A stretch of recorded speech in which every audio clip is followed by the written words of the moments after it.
Want to like to introduce Mirabai now. I'm always deeply honored, happy, privileged to introduce Mirabai for any and all events that we do together. She is just a miraculous, wonderful, compassionate, divine mother. She's a master teacher and a spiritual guide who's beloved around the world for her wondrous gifts, her delightful spirit, and her incredible lightness of being. And so now, please welcome Mirabai. Thank you so much for being here, everyone. Namaste, namaste, namaste. Welcome, everybody. Good to see you all. Let's just take a moment to look around at our beautiful group that are present here today from all over the world. So great to have you join us for our Global Healing Program. This is our Global Healing Meditation and Prayer Program. And today, of course, is the 18th of January, 2026. And it's a very special program tonight. It's our number 6. And our topic is Awakening in Action. And I'm going to be introducing our important and special guest presenter, Brad Laughlin. I'll be presenting him shortly. And he will be sharing some information about his work, his mission, and the humanitarian arm of his nonprofit mission, his and his wife Leslie Temple Thurston. And we're going to be sharing more about his work also, as I said, on the program tonight. So first of all, I just want to take a moment to ask you, if Paula had mentioned already, just put your name and where you are from in the chat so we can see where people are calling in from all over the world. And the other thing is these programs are put on the mirabaidevi.org website under Global Healing. So you can go back and watch the first 5, and then you can see number 6, which will be today's recording. And please do share these with your friends, with your community, and with people that you want to know, you want them to know about this amazing. Started 5 programs ago. This is our 6th one. And we are working on creating this global movement for world peace through meditation and prayer and the group coherency effect. So again, at the beginning of each one of these programs, I always invite you to remember when we come together to pray and to meditate, we bring our hearts and our brains in coherence effect together. We synchronize together. We're able to change global events. We're able to reduce crime, to change the weather, to help reduce poverty and war and global natural disasters and cataclysms. We track this from program to program to see how our prayers are affecting the situations that we're praying. Awakening in action. So we're going to be really looking at how to bring meditation in action through inner peace is created by establishing inner peace within ourselves. But let me just tell you a little bit about who's on the call here. So first of all, I want to thank my amazing team from the Mirabai Devi office. We have this wonderful dream team here. Thank you all so much for helping me co-create and produce this global webinar today. It's nighttime here in South Africa, and people are calling in from Europe, the US, and Canada. So we have people here from Boston, Ontario, Canada, Ireland, Colorado, California, Oregon, Australia, Scotland, Germany, and Massachusetts, many people from the East Coast and the West Coast of the US. So keep writing in where you're calling in from. We'd love to see who you are. and you can continue doing that. But we're going to go ahead and begin now. So I'd love to invite you to come into ceremony with me as we close our eyes and we take some nice deep breaths, and we bring our awareness into the present moment. Here, being here now, with your breath, with your heartbeat.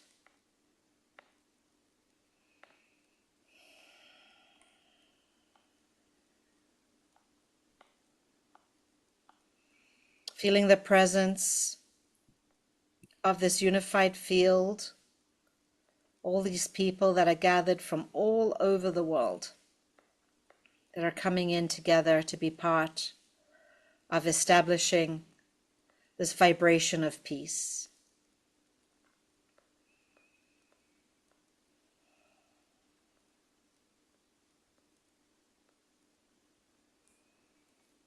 So we are all gathered here together, not by accident, but by resonance. We are drawn together here by the quiet inner knowing, the calling. That awakening is alive within us.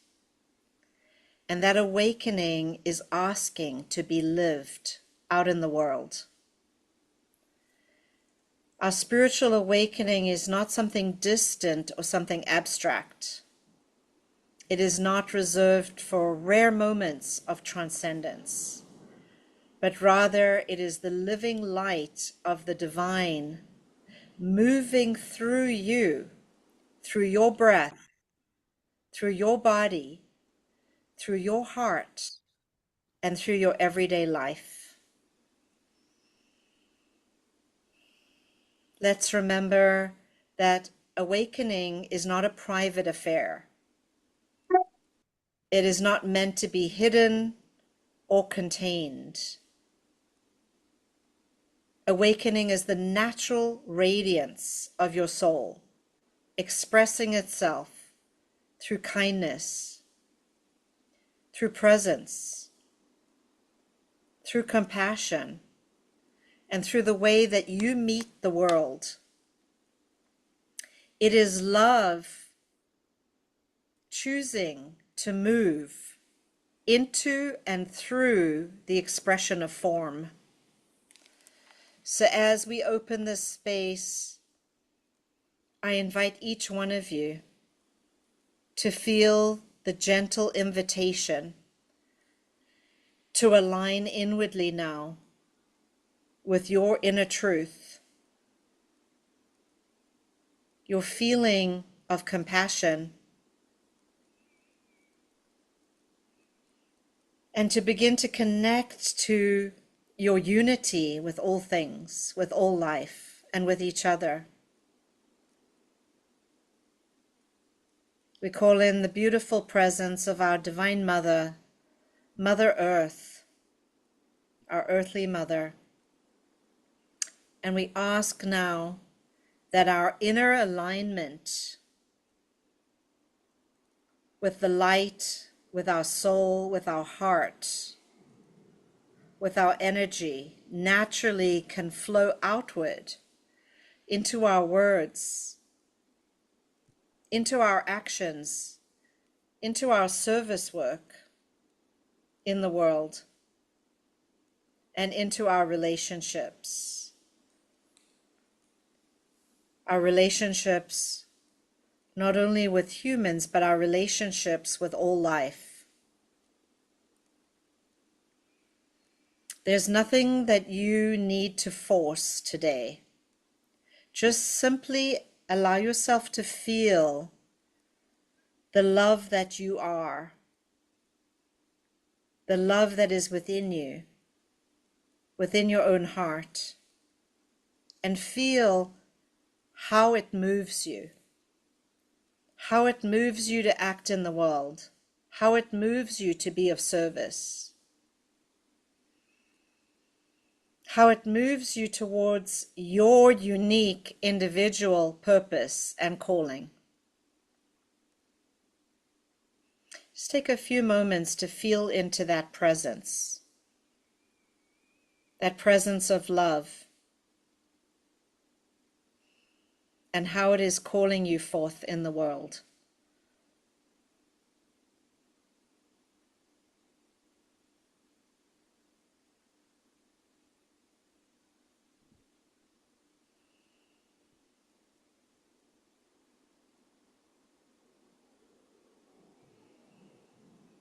And as you feel into it, take a moment now, just if you would like to write on the chat,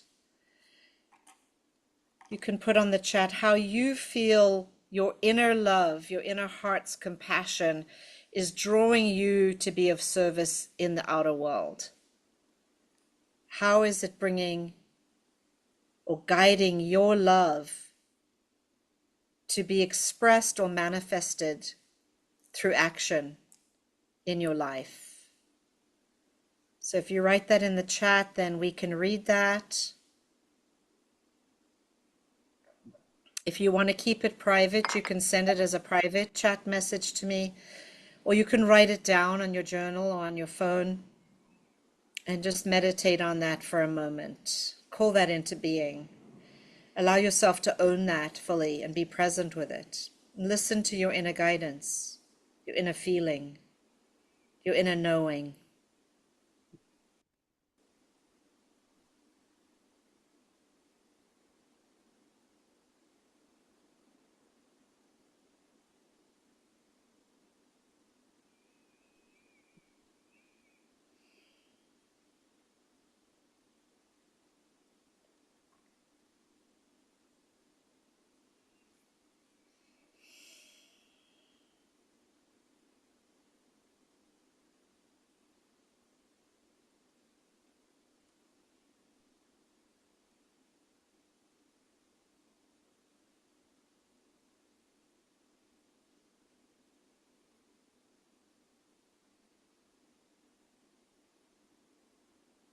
And after you are complete with writing this down, or you can write down more later as it comes to you, really tune into the presence of the living light, that liquid light, that pure, flowing, crystalline stream of divine energy, the Christ consciousness that flows through you.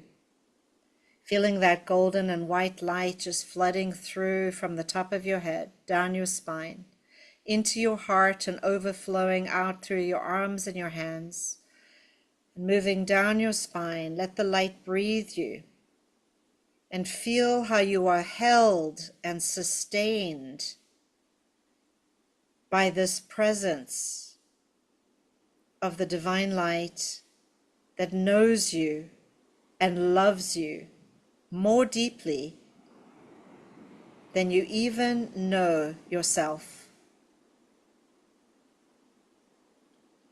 And take a moment to bathe in that light as it spreads through the spine and the chakras, as it spreads through your field and your subtle bodies.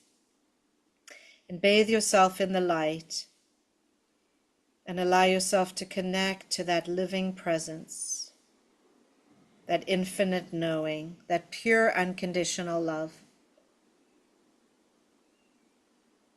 And feel the radiance of the inner light washing over you and through you, cleansing and purifying you. Mm.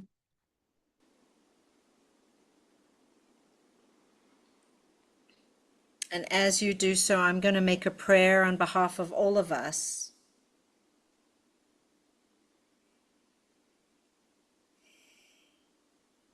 Divine light, presence of love beyond all names and all forms, we welcome you. We invoke your presence into our sacred ceremony. May your light awaken what is already true and alive inside of each one of our hearts. Please help us to remember who we are. to have the clarity of mind and the tenderness in our soul, to feel not as an idea but as a living experience the presence of your compassion, overlighted by your divine wisdom. Divine light, please awaken us into action. Not an action born of striving or of urgency, but an action that flows naturally from love. Let the light within us move outward with grace, shaping how we meet each other, how we speak to one another, how we listen, how we choose. We ask for our lives to become an expression of compassion in motion. Please illuminate the places within us where fear has limited our willingness to love completely. Soften the places where habits have dulled our spiritual awareness, our consciousness, and gently guide us to respond to life from presence, from being in the moment, rather than from reactivity. Let us be present to unity rather than separation. May we recognize that every moment offers an opportunity to serve and to be in love. In our smallest gestures, may kindness be felt. In our challenges, may inner wisdom guide us. In our interactions, may compassion lead us. Divine light, please help us to remember that awakening is not meant to be held inward, but lived. Let our spiritual knowing find form through our actions, through caring for our beautiful Mother Earth, through deep, sacred reverence and respect for all beings, for all of creation, to walk in courage and truth, and through humility and inner listening. As we open ourselves to this field of light, of infinite light, may we become instruments of healing in the world. Let our presence bring ease where there is tension, understanding where there is confusion, and hope where there is weariness. May love move through us in ways that are seen and ways that are unseen, touching lives far beyond our knowing. Please bless our gathering in spirit today. Bless each one of our hearts as it awakens into its own sacred role of love in action, love in service. Bless the embodied compassion that we now walk, both individually and together. We offer ourselves in service to love. We offer our lives as expressions of light in action, and for this we give thanks.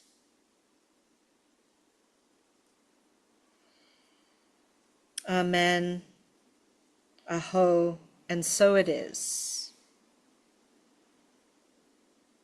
And so it is. And so it shall be.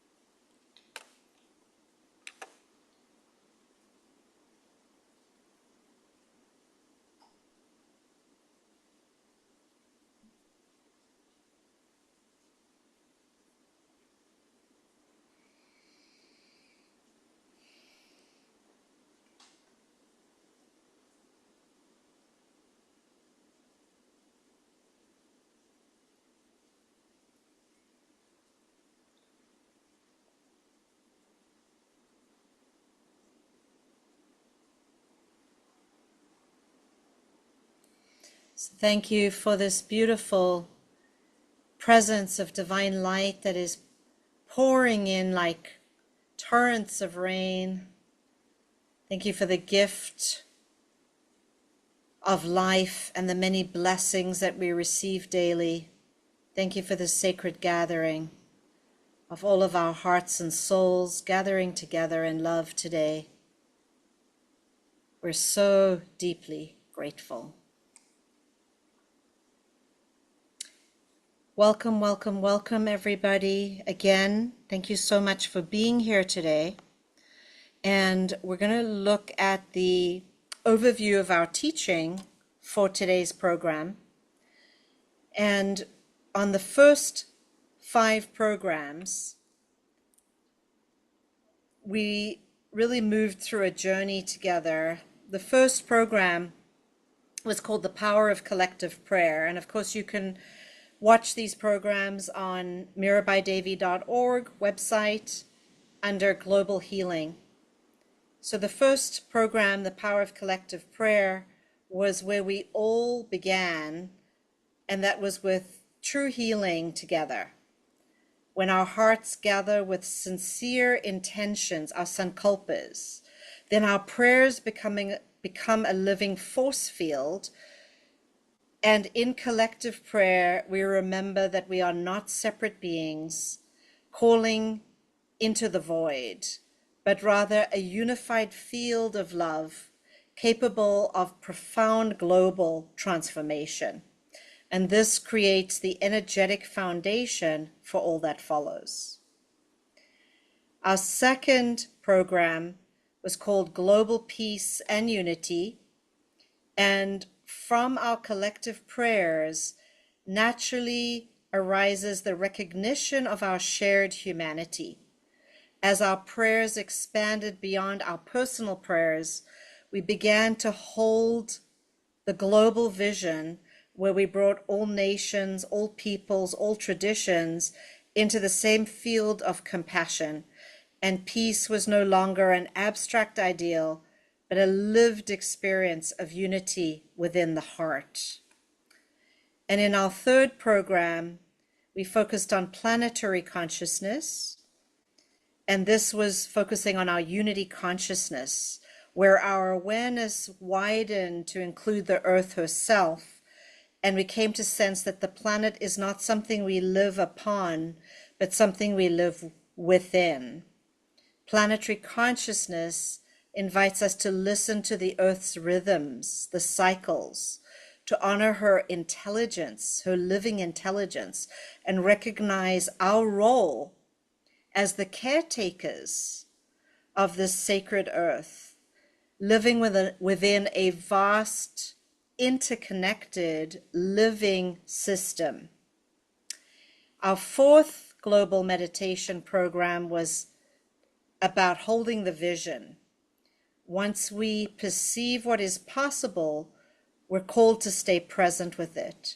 And holding the vision is the spiritual discipline of remaining aligned with the truth, even amidst the great chaos and uncertainty that is happening in the outer world. As we've traveled through this journey, there's been a tremendous amount of upheaval in the world, which has given us the fodder, the fuel, to really focus our work like a laser beam.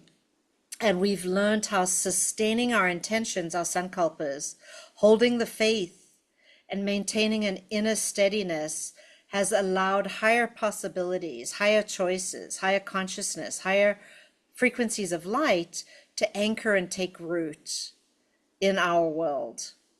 And our fifth program, our last program, was connecting with our higher self.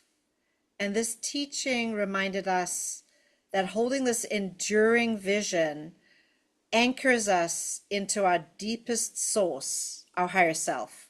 So by connecting with our higher self, we move beyond fear and effort, which is the small self, into the higher self's quality of clarity, trust, knowing, following inner guidance, following the path of light, making informed and guided choices, not causing or creating more negativity or karma in the world, but by being based in spirit, based in the voices of light that guide from within. And then from there, our prayer and our service work then flows from that place of fullness, creating sustainable action, steady love, planetary awareness, inner authority, and our community growing and being anchored in this rootedness of remembrance of who we are and the inner peace of our nature. So today we will be focusing on awakening into action. And this is the focus of our teaching. And as I said earlier, awakening into action is not a private affair. It is not meant to be hidden away or kept as a secret jewel or stored as a treasure to be hoarded. Awakening is a flame to be lived. It is a light to be expressed openly in the world. It is the natural radiance of your soul shining forth through your words, through the choices that you make, through your very presence.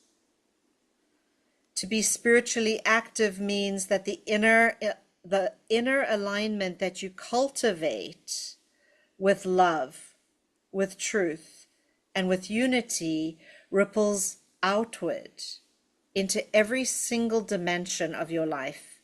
It touches not just your meditation cushion or your moments of stillness, but it touches every word that you speak to others, the way that you walk lightly on the earth and the ways that you treat the earth, the ways that you hold yourself amongst others in community, in your family, and the ways that you navigate through the daily challenges of the world. So that means instead of reactivity from the ego, you're holding that witnessing state of consciousness. You're holding that state of neutrality, and you're bringing the light in action versus reacting to the darkness in the world. So spiritual activity that's inward is often very subtle and can be woven into the ordinary moments. A kind word that you speak to someone that really needs that kindness, a kind gesture, holding patience instead of frustration, a silent blessing as you pass each person in your day or interact with each person in your day, the smile that you offer to the world, the forgiveness that you extend to those that have hurt you, to yourself daily, the grace with which you carry yourself through each challenge, through all the difficulty in your inner and your outer life in the world of chaos. These may seem like very small things, but they're very powerful. Every action that you take, when rooted in love or in loving kindness, strengthens the positive collective field of humanity. Every gesture of compassion sends ripples into the unseen realms, touching countless lives, in ways that you may never fully know. Blessing the food that you eat, giving thanks to the life of the earth that you are consuming, that you're taking into your body, the lives that have given their lives to nourish your body's mind and spirit, minds and souls.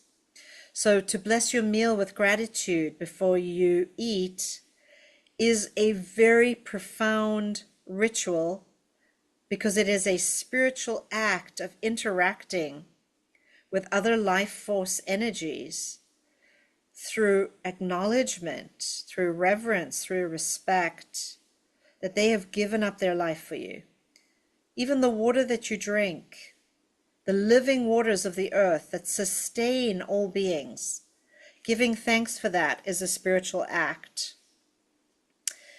And when you walk on the earth, to walk gently, to walk consciously, to be aware of your every step, your every breath, and to treat the earth, the land, with respect, with honor, with acknowledgement, and to all of its creatures as family, every creature from the tiniest ant, the tiniest flower, as your family.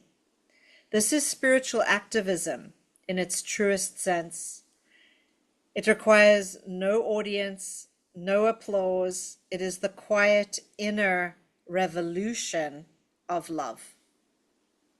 And yet, there's also moments when being spiritually active out in the world calls for courage, calls for initiative, calls for visibility, times to make a stand when your voice is needed, to defend the vulnerable.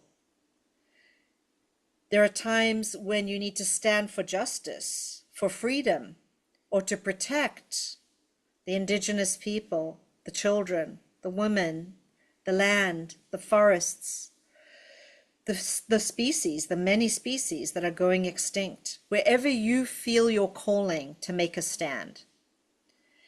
So these moments may not be comfortable for you. They may challenge your sense of safety and bring you into a feeling of danger, or push you beyond your familiar comfort zone or your limits.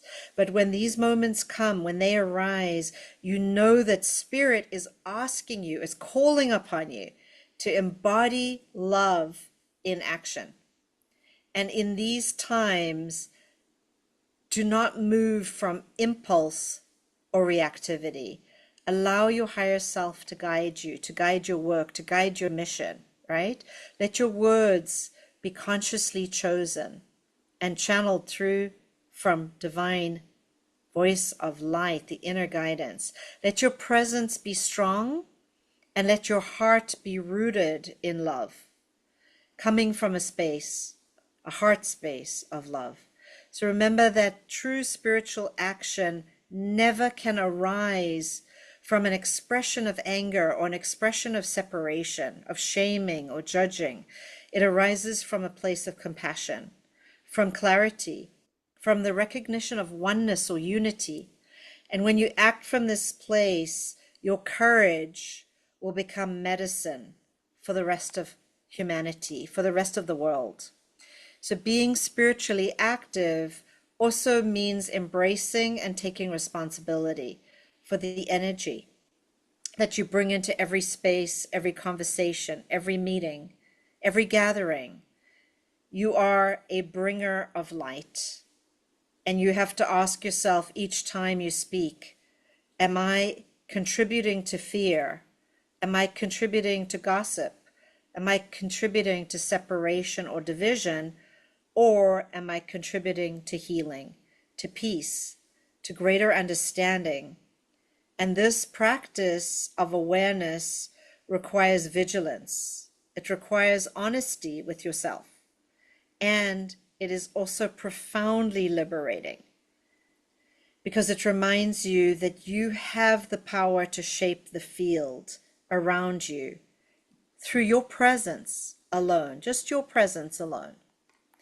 To live in this way is to recognize the divine in all beings, all things, and to see the sacred not just in temples or in altars, but in every face, in every tree, in every river, in every stone, when you look upon another and see the divine essence within them. You elevate their consciousness, you bring them to life, but also yourself. When you honor the earth as alive, as conscious, as sacred, you enter into harmony with the deeper rhythms of creation. And this is spiritual activism in its purest form, to live in reverence for all that is. So think about it this way: when even a single person chooses to radiate and emanate love, they shift the frequency of the entire field around them. This field touches their family, their community, and ripples across the web of life. So imagine when thousands or millions of beings will begin to live this way. Imagine this teaching embodied and the entire consciousness of humanity being uplifted. And this is what will begin when each one of us makes that choice to make that change in our life. And that will begin a ripple effect that will create a global awakening. So please remember that your awakening is not for yourself alone. Remember, your awakening is not a possession. It's a responsibility. It's a gift that is meant to be shared. You didn't come into this world simply to seek your own liberation. You came to be a living instrument of love, to embody the light of the divine in action, to participate in the healing of humanity and the earth. And that means you can dedicate your awakening for the sake of global peace, or humanity's awakening, or the ascension into the light, the golden age, whatever it is you want to dedicate your awakening to. And then that doesn't mean that you have to be perfect all the time. It doesn't mean that you'll never make mistakes. It doesn't mean that you'll never falter. But what matters always is your sankalpa, your intention. What is your intention focused upon? The ongoing choice every day to return again and again and again to love. So spiritual activity is not about being perfect. It's just about aligning again and again with the truth of who you are and expressing that truth in the way that you live. So, my beloveds, I deeply invite you from the core of my heart to see every moment of your life as an opportunity for spiritual activism, every interaction as a chance to bring forth loving kindness and compassion into the world and touch the lives of the people around you. And this is how we participate in the creation of a healed world, not through waiting for others to lead, not through hoping that change will come from the outside, but through living as active vessels of spirit in our own lives. So in this way, awakening becomes not an escape from the world, not an escape from the world, but rather a deeper engagement with the world, a commitment to the world, right? An active, ongoing participation in the dance of life. And through this, beloveds, the world is transformed, not by force, not by conquest, but by the quiet, steady radiance of love that is lived out loud.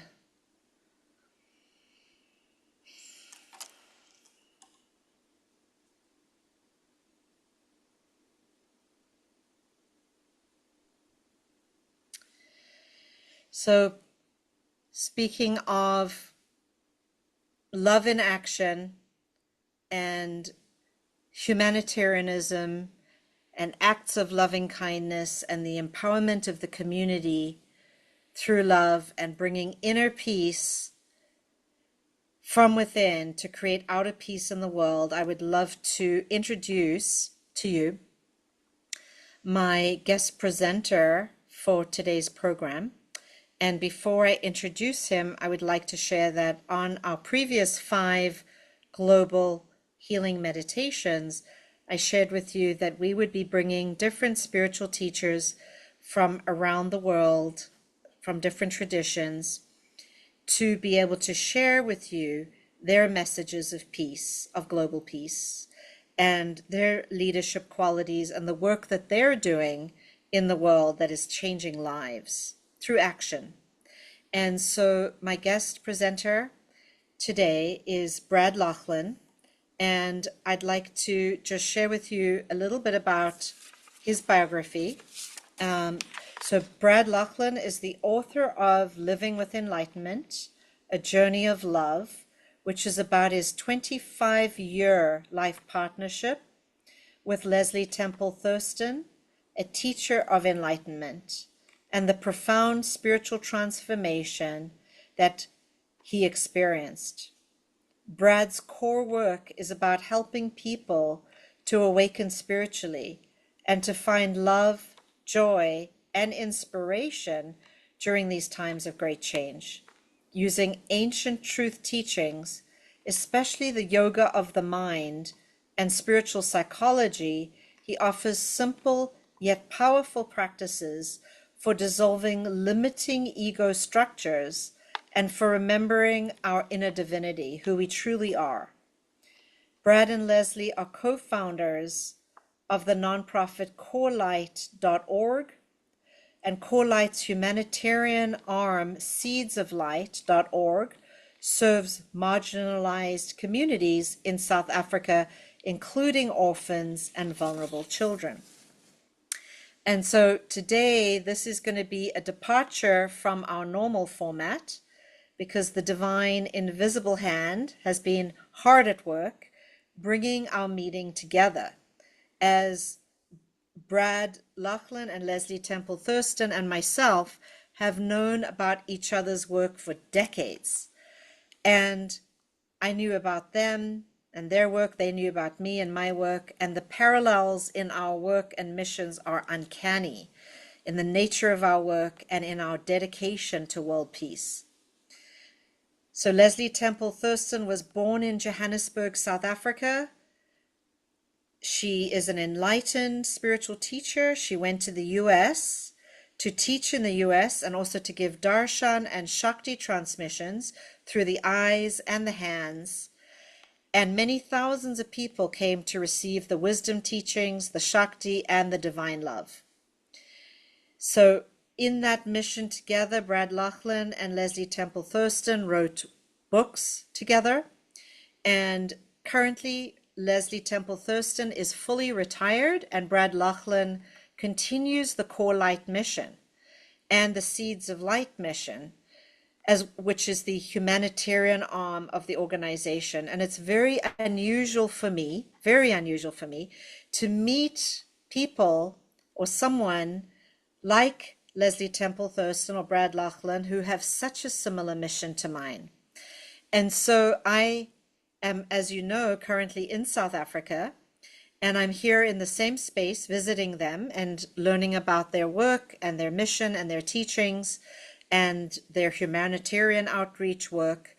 And it is just absolutely no coincidence. It is by divine alignment that we are here together during this program, Awakening in Action, during our global healing program, where I'm visiting them, and I get to introduce Brad Laughlin and his work. And I would love to ask Brad if he can unmute himself now and say hello. Hello. Wonderful. And so, Brad, I would love if you would speak a little bit about, could you start out by speaking a little bit about Seeds of Light and how, let's start out talking about how you and Leslie came into this concept of putting love into action, which is the topic of today's program. Absolutely. It's one of my favorite subjects, so I'd be delighted to speak about it. And first of all, thank you, Mirabai. Thank you so much for having me as a guest. I'm just delighted to be here. I see some familiar faces and some new faces, so it's nice to be with you all. And yeah, the topic is one of my favorite subjects. It's close to my heart. And our Seeds of Light, our humanitarian arm here in South Africa, the tagline is love in action. So when you invited me to participate with you in Awakening in Action, I just thought, oh my gosh, well, here we are, another parallel of what we do. So yeah, we started Seeds of Light, Leslie and I, my life partner Leslie and I, we started Seeds of Light about 25 years ago. And it happened when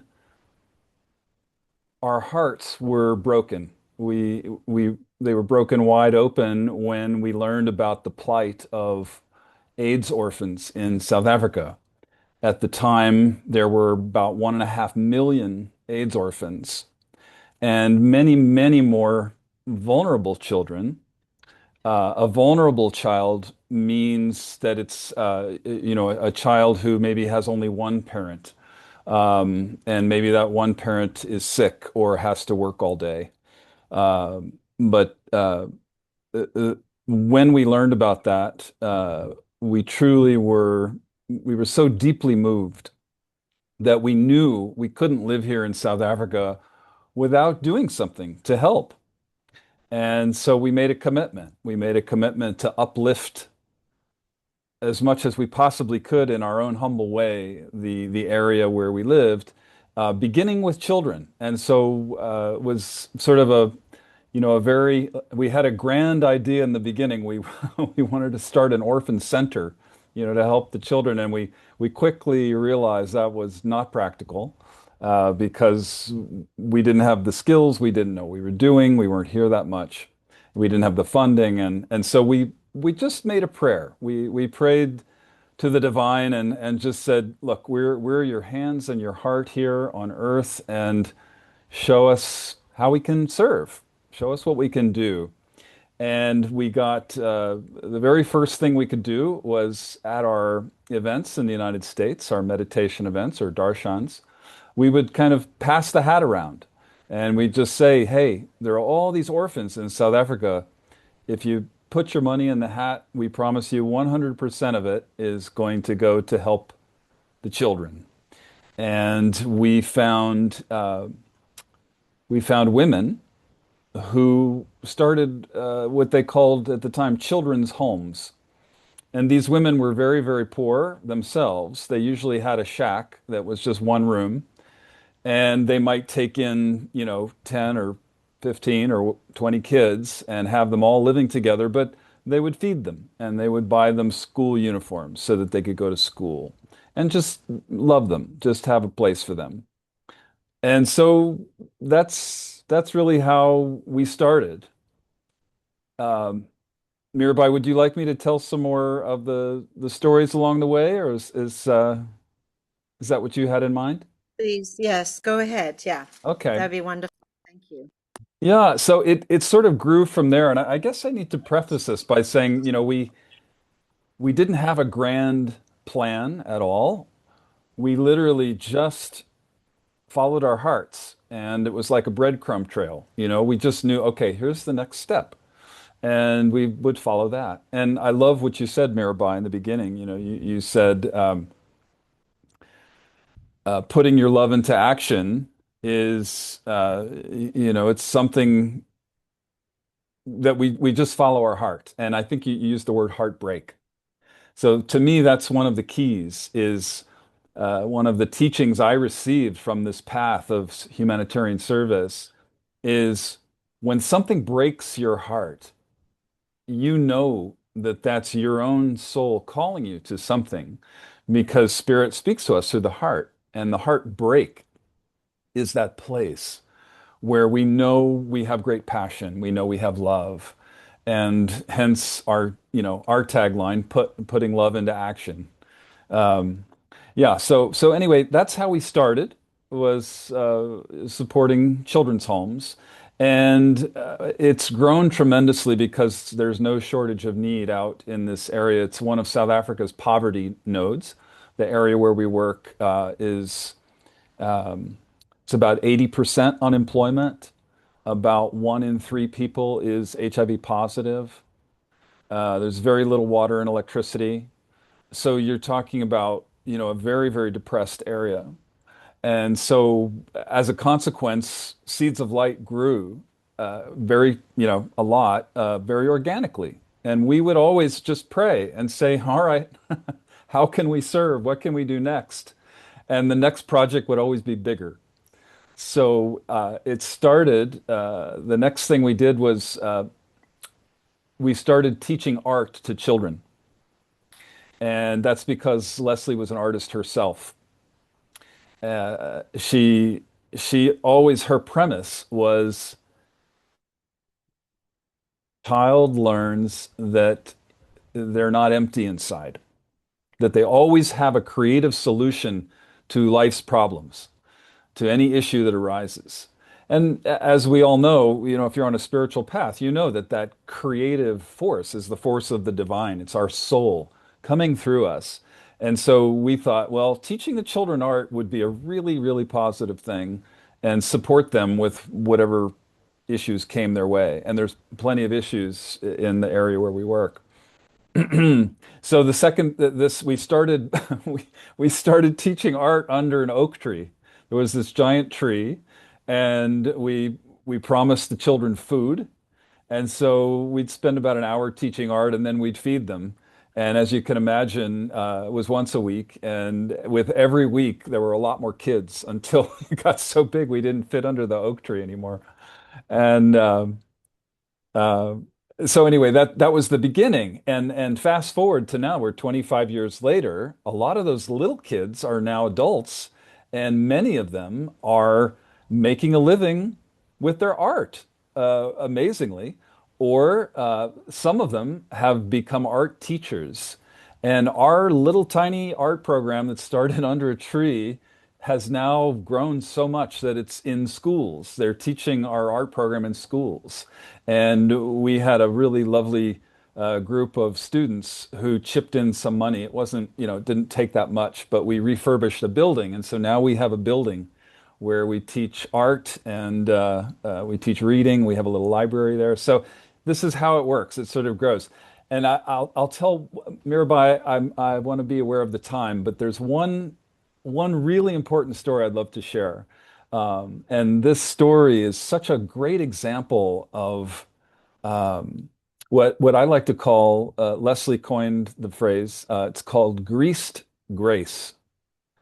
And what that means is when when we make a commitment to serve, when we make a commitment to help the earth or help someone else, help do something that is selfless service or karma yoga, whatever you want to call it.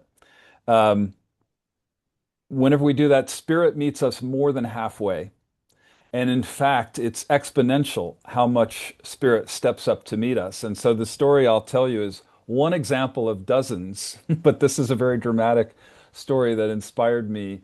It was the very first time that we needed to raise a lot of money because the work kept growing and we realized we couldn't do the work ourselves anymore. It was too much. And so we had to hire somebody to run the organization, Seeds of Light. And a woman appeared from our spiritual community, Core Light in the US. And we said, all right, well, we can't pay you much. We have a little, but you can live in our house in South Africa and you can have our car. And so we tasked her, we said, all right, we want you to go out into this community, this poor community, the marginalized community of Acorn Hook, and just make a list of all the projects that you think would be worthwhile for us to do. And then when we come back, we'll review the list with you and why don't you put a dollar amount in the column, make the list in the left column and put the dollar amount in the right column, and then we'll add it up and we'll try to raise that money. So we came back and she had her list, and it was things like helping schools, providing extra food at the schools. There was one big project of starting a community garden, drilling a well. Excuse me, it was starting a school garden, which would be used for the community, but we had to drill a borehole or a well. And so these projects were a little bit bigger, and they added up to approximately $36,000. And, we had been passing the hat, and that was so far beyond any money that we had raised at that point that we just said, well, this might take the rest of our lives. This might take decades, but we're committed. We're going to raise that money no matter what. And we made a prayer. The three of us uh, sat around our little altar table, and we put the list under a crystal in the middle of the altar, and we said a prayer. And we said, Spirit, we are your hands and your heart here on earth. Show us the money. And, we'll do all these things, we promise. And so we thought, okay, that's done. Now we wait, and it's probably, it'll be a few decades.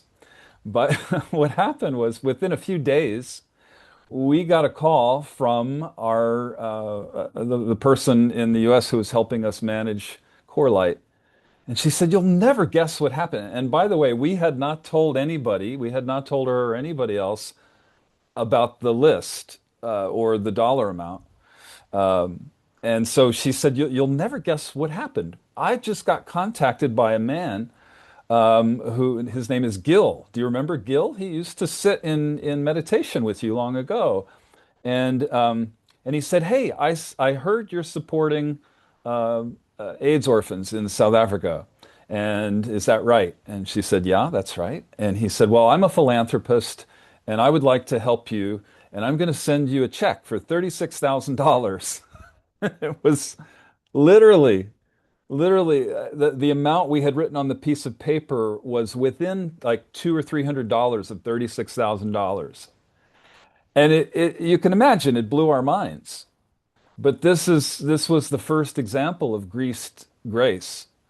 And we realized Spirit is behind this project. And I know, and I could tell a dozen stories like this. That's a dramatic one, but there were many, many, many stories like this. And I think the teaching for all of us in this is, when we put our hearts forward to put our love into action and serve, Spirit meets us way more than halfway. And again, we call it greased grace. So I share that with you because it was a deep inspiration for me. I always remember that story. Um, I don't let I don't let doubt get in the way anymore. I don't let logistics, practicalities get in the way anymore. I don't let the left brain egoic self talk to me anymore. At least it's a practice. I can't say I'm perfect at it, but this is the practice, uh, to trust, walk on faith, and serve. Yeah, I truly believe that that is the only way that we can co-create with spirit and manifest on a grand scale, because the work or the service is to the marginalized community, the poor community, the AIDS orphans, the individuals that are, really, they are really needing our help. And we're called like angels, to come and transform these communities and their lives. And the work that you're doing is so inspiring. And I would love it if, Brad, you could share a little bit. You've told me stories about the champions, and if you could just give us a little synopsis on how you realized that you needed to create these champions within the marginalized communities in Acornhook in South Africa. So I'm not sure if we lost you. Did we lose you? Maybe you'll come back in just a second here. We'll just give Brad a second to come back on.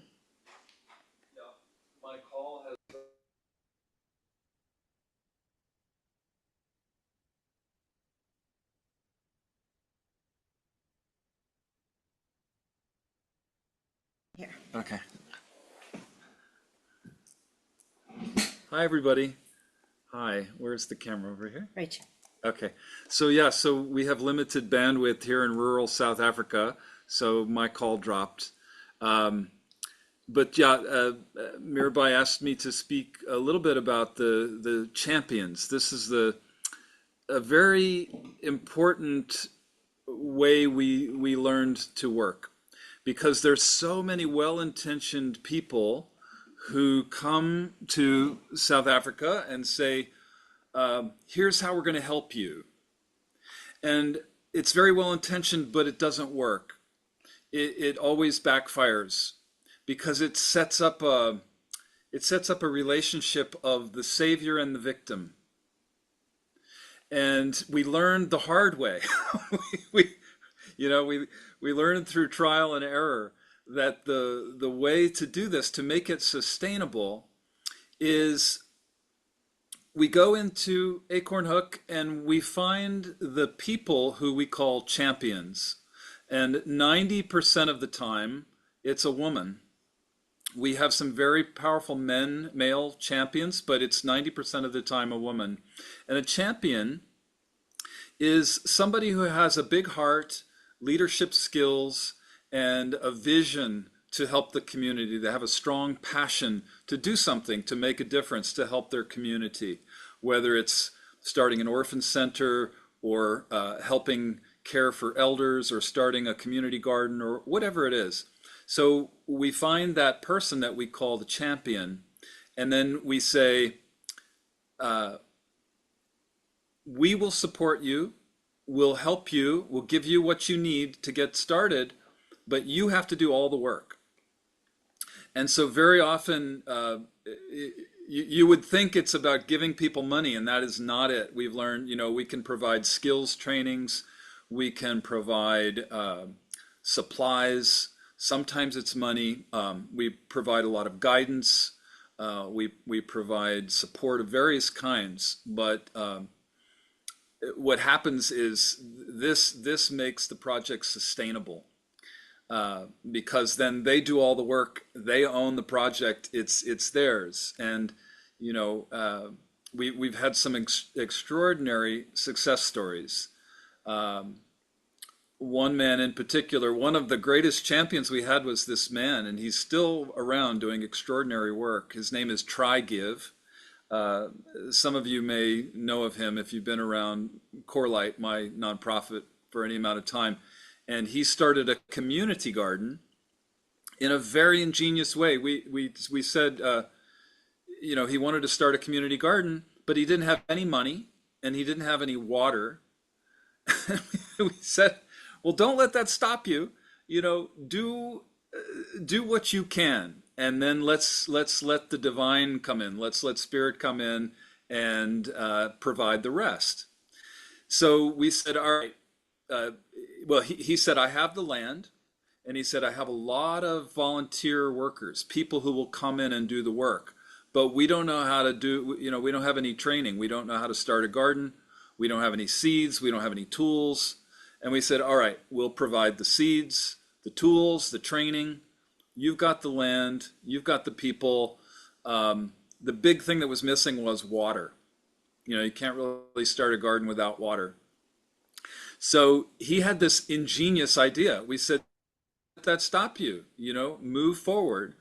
And what he had was about a mile, or let's say a kilometer or two down the road, was a school with a borehole. And there was also about a kilometer or so away, there was a leaky municipal pipe. So there was also a lot of trash around the area, and there were a lot of discarded plastic bottles. So he had every student and every teacher walking down that road to school every day pick up an empty bottle, fill it up with water, and on the way back, they'd pour it on the garden. And then on weekends when there was no school, they would get the community in full song and dance, and they'd go down to the leaky pipe, fill up the bottles, and come back and dump it on the garden. And he had a thriving garden in no time. And so I made a little video about his ingenious idea and the success of his project, and it went a little bit viral, not a lot, but it went enough viral that a philanthropist saw it and said, we need to get that guy a well, get him a borehole. And so within a year, he had his borehole, and he's still got this thriving community garden, and he's gone on to become a champion for the whole region. He now teaches, we've helped him go to permaculture trainings, and he now teaches permaculture to many, many people. He has planted thousands, maybe tens of thousands of moringa trees. Moringa is a superfood. He's taught everybody in that area how to make a backyard food garden. And so he's literally single-handedly changed the whole community around that whole area. So these are the things you can imagine. This is so inspiring. It's Mirabai's sitting here with me, and we're like, when I think about these stories, it just it fans the flames of the passion for my work and what I do. I don't do the hands-on work anymore. I'm on the board and I'm the main fundraiser, but it really it has been one of the most fulfilling things in my life. And I kind of, some days, if it's a dark day, I think to myself, if I don't do anything else in this life, that was a good thing. So, it really helps me to feel fulfilled and know that putting love into action is such an important part of putting our awakening into action and the path of awakening.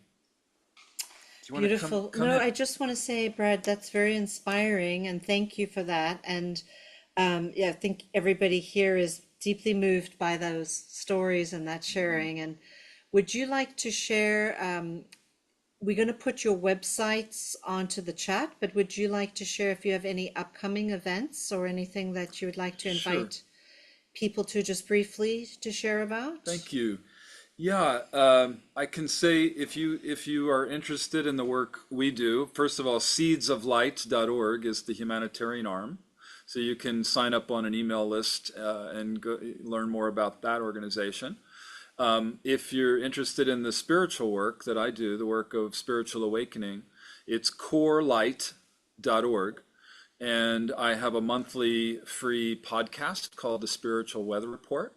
And you can sign up on our email list and get updates about events, courses, and retreats that I offer. I do have a retreat in South Africa coming up in May. There's still spaces available. So if you'd like to come and meet Try Give and, visit the White Lions and see the Blyder River Canyon, which is the third largest canyon in the world. It's where we are here right now. We're at the foot of a sacred mountain. It's a very, very powerful area. So we hold meditations here. Yeah. Okay. So that's good. Thank Thank you. you. Thank you so much. I'm going to swap Yeah. places with you. Nice to Great. meet you, everybody.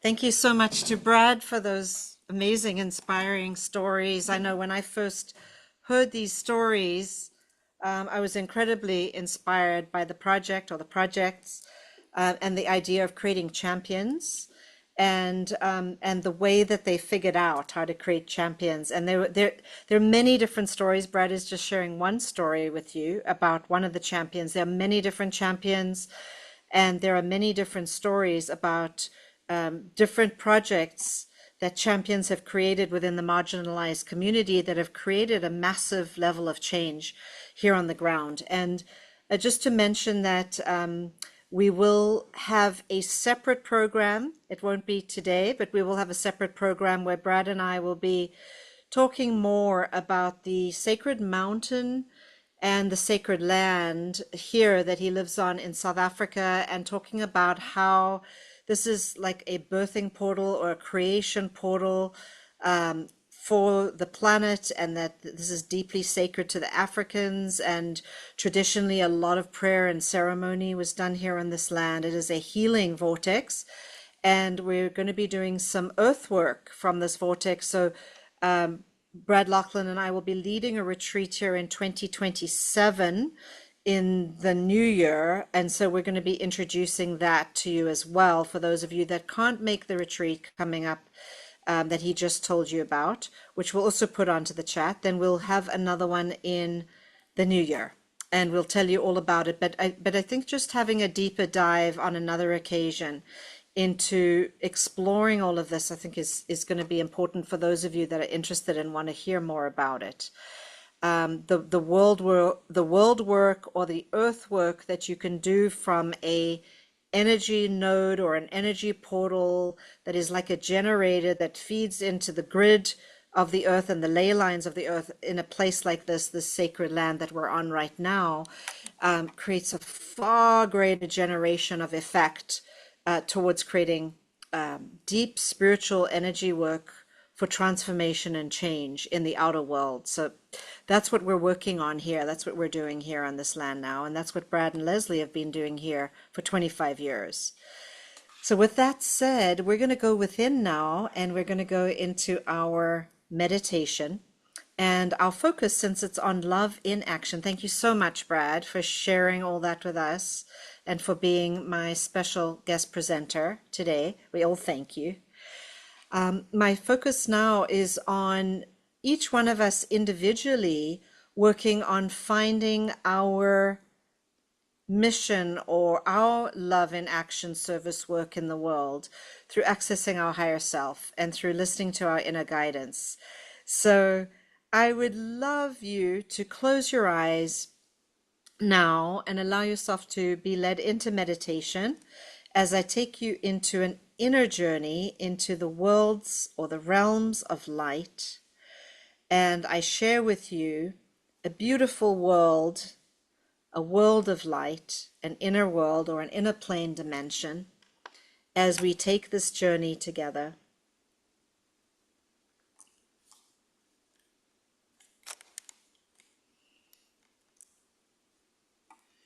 So you can get comfortable now and get ready for meditation and take some nice deep inhalations and exhalations and relax your body and just withdraw from the outer world and bring your whole mind's awareness onto your breath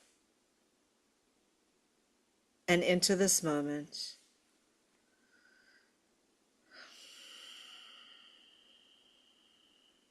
And I invite you to let your shoulders drop and relax. And let your whole face and all the muscles in your face soften. Let your whole body relax and soften now.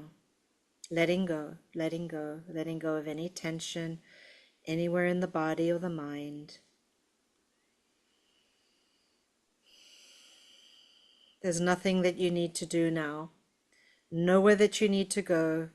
Just simply be here, right now, in the present moment. And with each and every breath, as you draw it in, feel yourself arriving more and more deeply in the present and in the presence.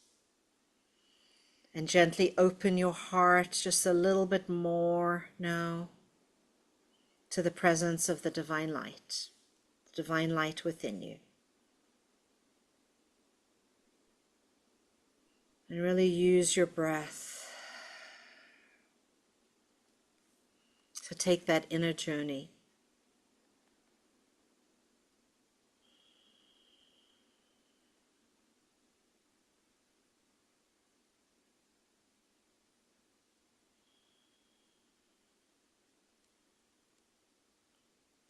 And now imagine a soft, luminous, glowing light beginning to form around you, the crown of your head, and your entire body now.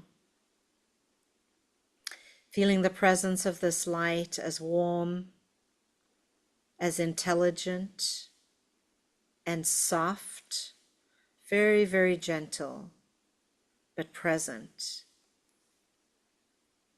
Tuning into the presence of the divine.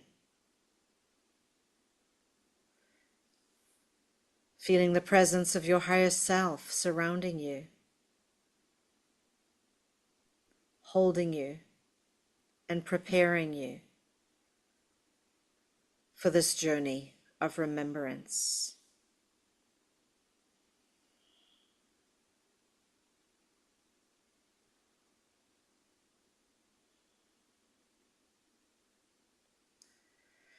Breathe the light into your heart, and with your exhalation, soften into the experience of being deeply held, deeply supported by spirit. And let go even more. Feel the light traveling down through your body, through your chest, your arms, your belly, your legs, wrapping you in a soft peace, safety, and tranquility.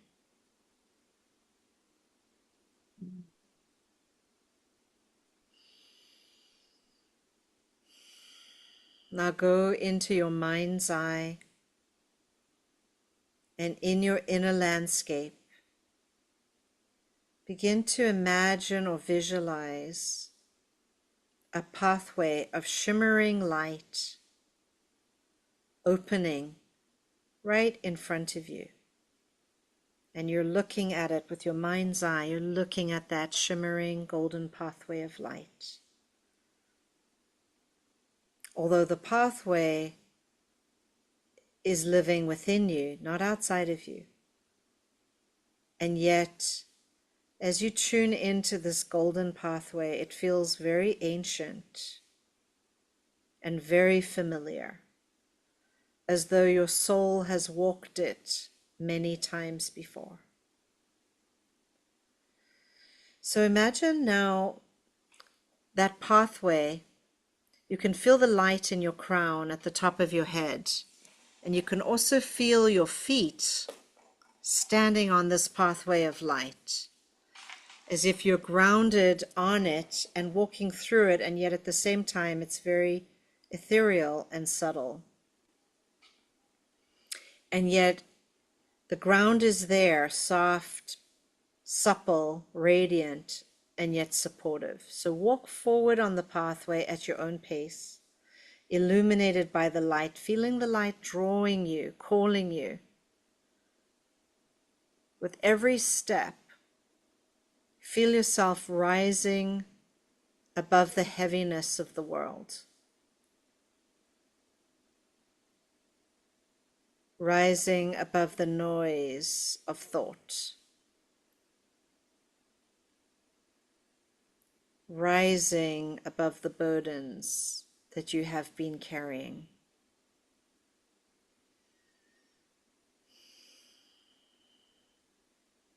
Feel yourself rising above the world by gaining a higher perspective,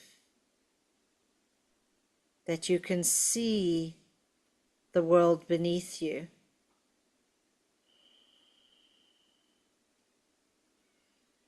From above, from a higher perspective.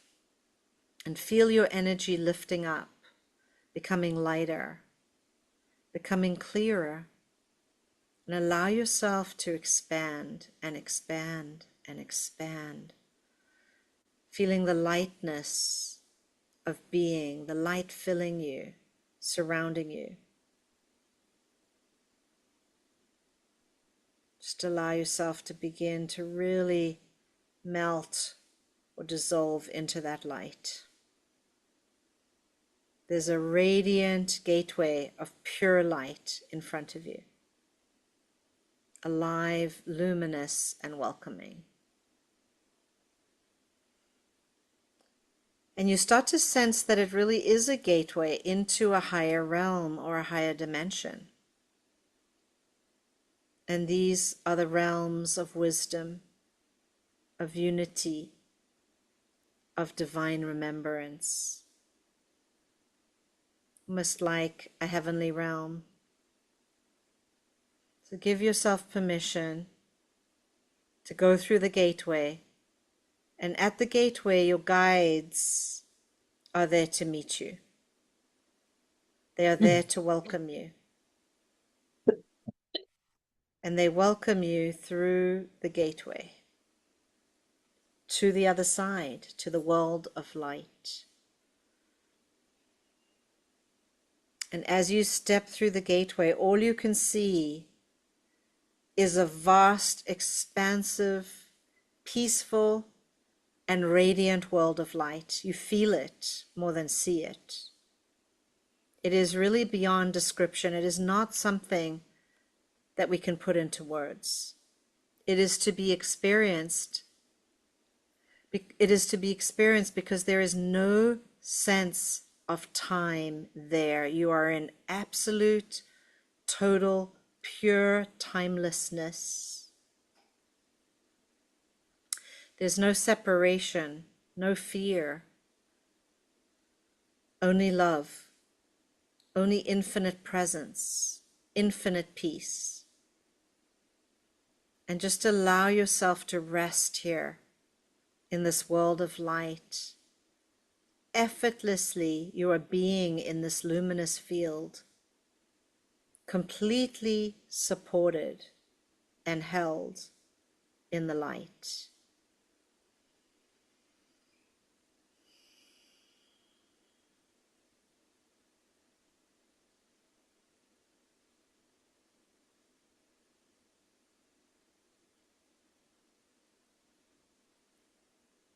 And you begin to sense a presence, and the presence that comes towards you and enfolds you in light is your highest version of your divine self, your higher self. And as it comes closer, you immediately recognize it. Radiant and so familiar. Eternal aspect of you. The part of you that has never ever forgotten or been separate from the light, from the divine, from who you are. That is beyond this lifetime, beyond this form.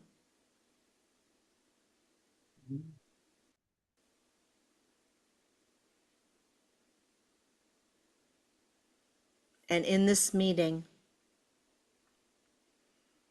as you are encompassed and embraced by the infinite wisdom, compassion, and love of your higher self, radiating so much love into you, a love that sees you fully for who you are and holds you completely without any judgment.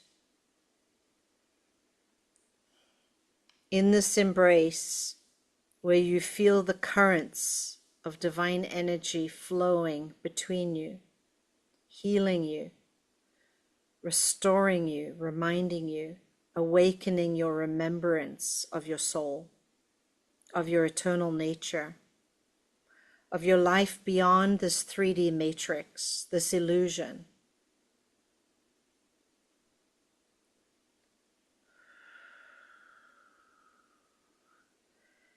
Let the light awaken in you the impulse to act in the world from love. Let the guidance begin to stream into you now, the knowing, the showing you of how to act from love in the world.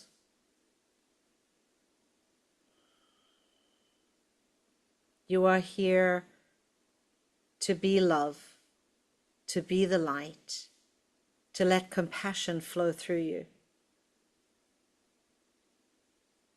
Your spiritual awakening becomes action. Your life is a living expression of the divine light. Allow yourself to receive this message, this guidance, this knowing of your love in action in the world, your unique expression, your unique contribution to the world. Feel it arising in your heart. Feel it merging into your energy. Feel it continuing now to guide you, to inspire you. Let it surround you and fill you.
Go ahead now and feel the unique gifts that your higher self is giving you, both in energy, in transmission, in knowing, in thought, but also perhaps as symbolic gifts that are there to remind you when you come back into the 3D world, back into the matrix. It will remind you of this guidance, of this knowing. Receive these gifts now.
Let your higher self merge into you, the light, your ancient self, blending seamlessly into you. There's no boundary, there's no separation.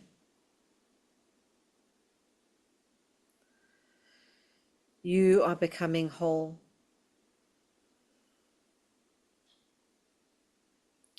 Feel the clarity,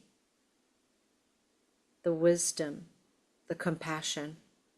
Feel it in your heart. Feel it in your whole being.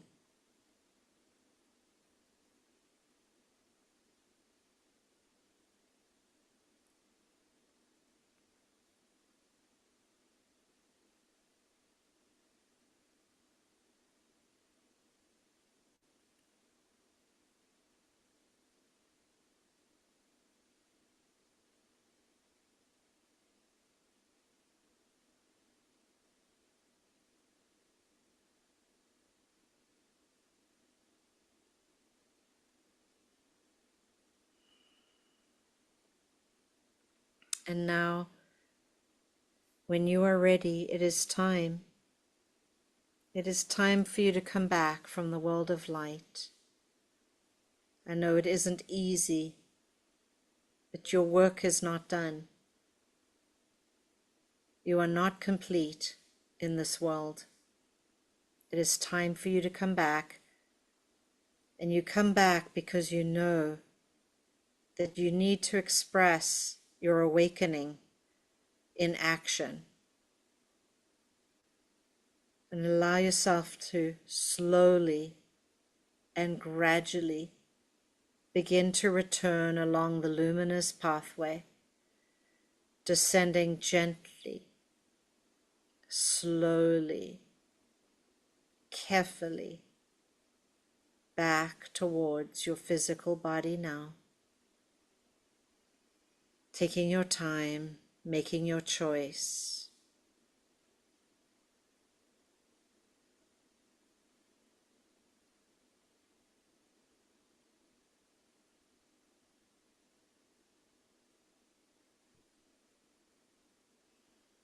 Descending back down and in to your physical body now.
Allow yourself to bring yourself slowly back into your cells, into your physical body,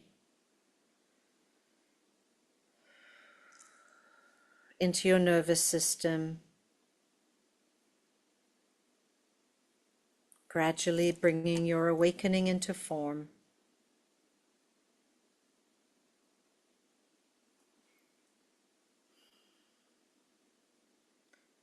Bringing back your love, your light, your compassion, your experience into your physical body. And when you're ready, you can slowly come back now, feeling your heart, feeling your connection,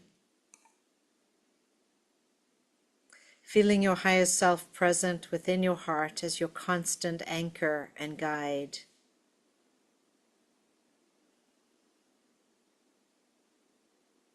Welcome back. Take one final deep breath of gratitude.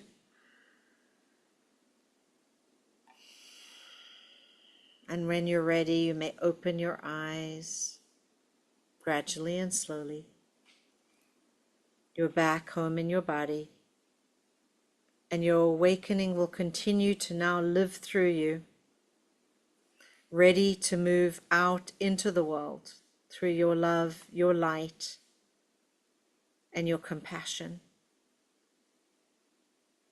through action, through service.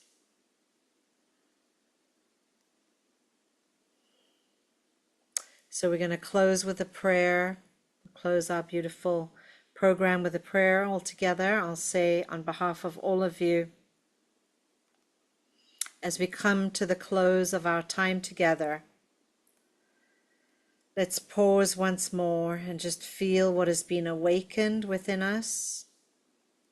Allow your breath to move gently through you, and notice the quiet presence of love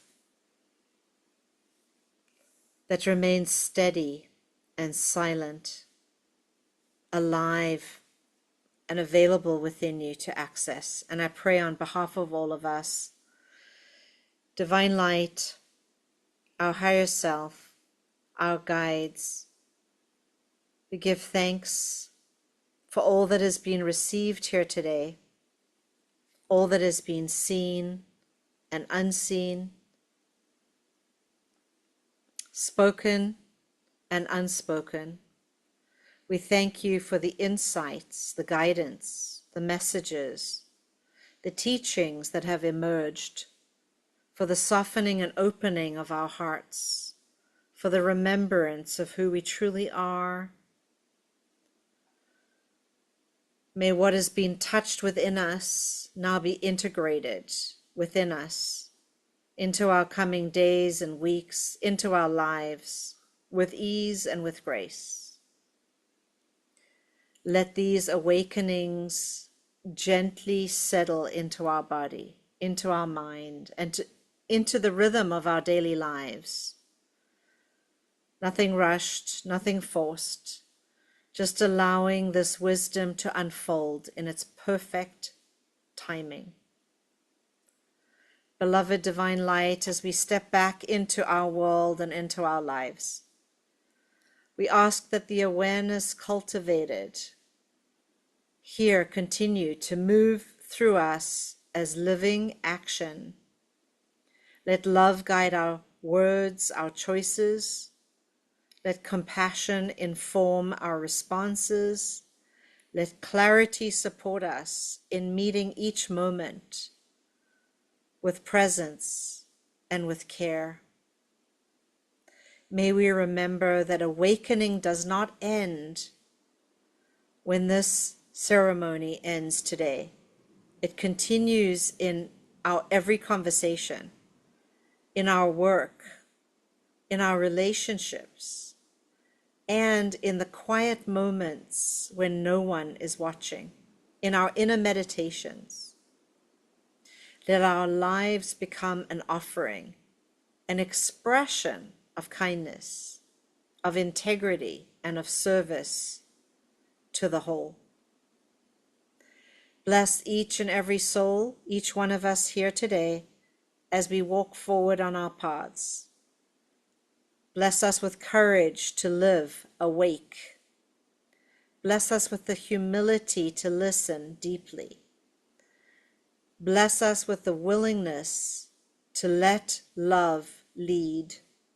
May we trust that even the smallest acts, when rooted in compassion, contribute to the healing of humanity and to our beautiful, divine Mother Earth.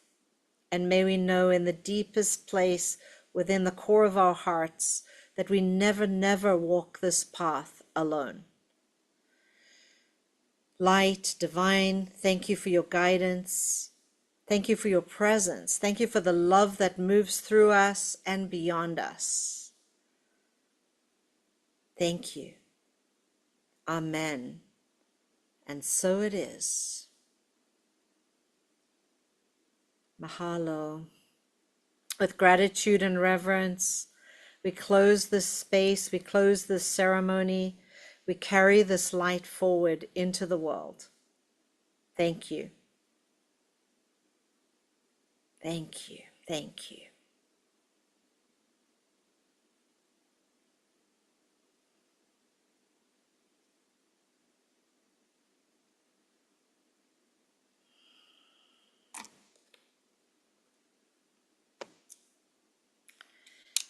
Thank you, everyone, for joining our global prayer meditation and the sharing of the humanitarian arm and work of Brad Laughlin's and Leslie Temple Thurston's humanitarian mission as an example of awakening in action, love in service. And we invite you once more to please leave a message in the chat about what you received during the meditation, the gift that you received, the message you received, if you'd like to share it, or privately. And join us for our Global Healing number 6 next month. And also, if you feel so inspired, you're welcome to make a donation to the Mirabai Devi Foundation. We so appreciate all donations to the mission. And that is on the chat. And we thank you again to the Mirabai Devi team for moderating. And I'll stop the